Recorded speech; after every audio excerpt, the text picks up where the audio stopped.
Hi guys, today we are just going to talk about just a couple other factors of scatter plots. So we've learned yesterday that scatter plot just shows data, and they have three relationships. They can have a positive relationship, a negative relationship, or no relationship at all.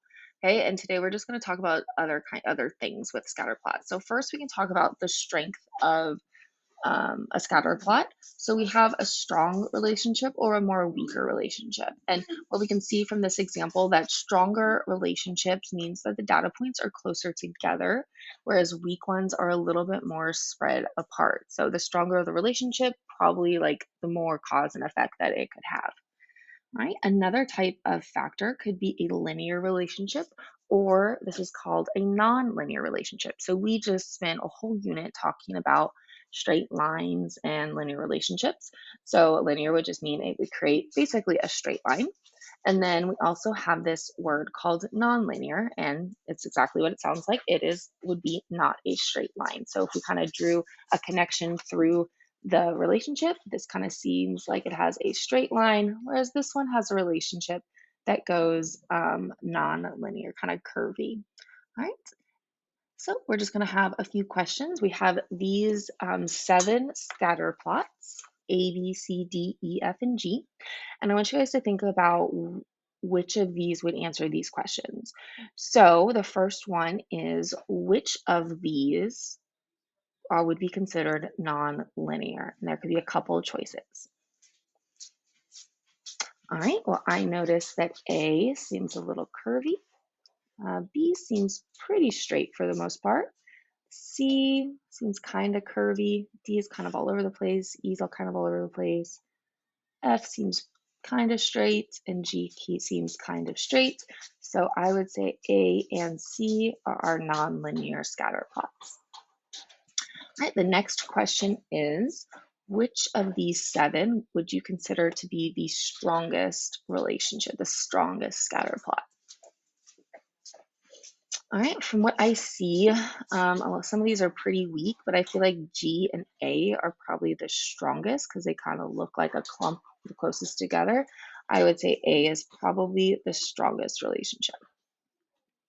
All right, next question. Out of these seven, which have no association or no relationship?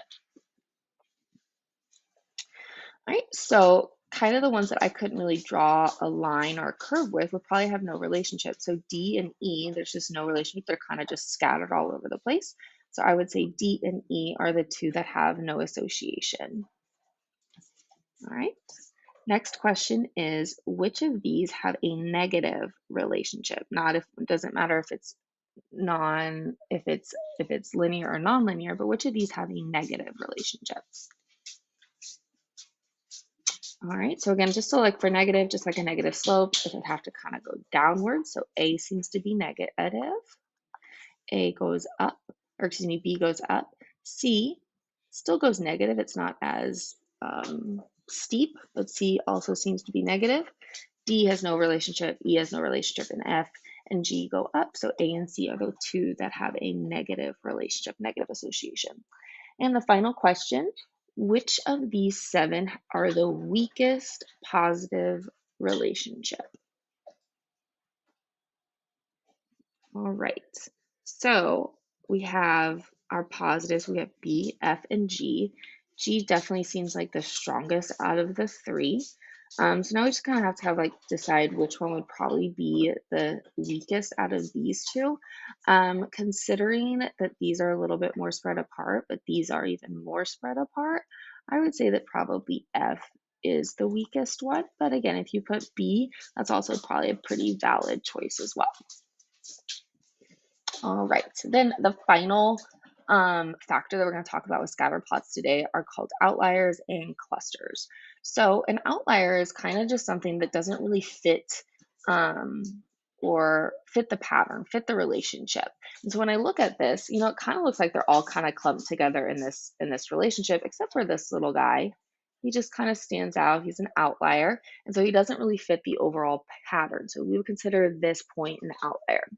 And then the final factor would be a cluster. So when I think about clusters, I kind of think of groups.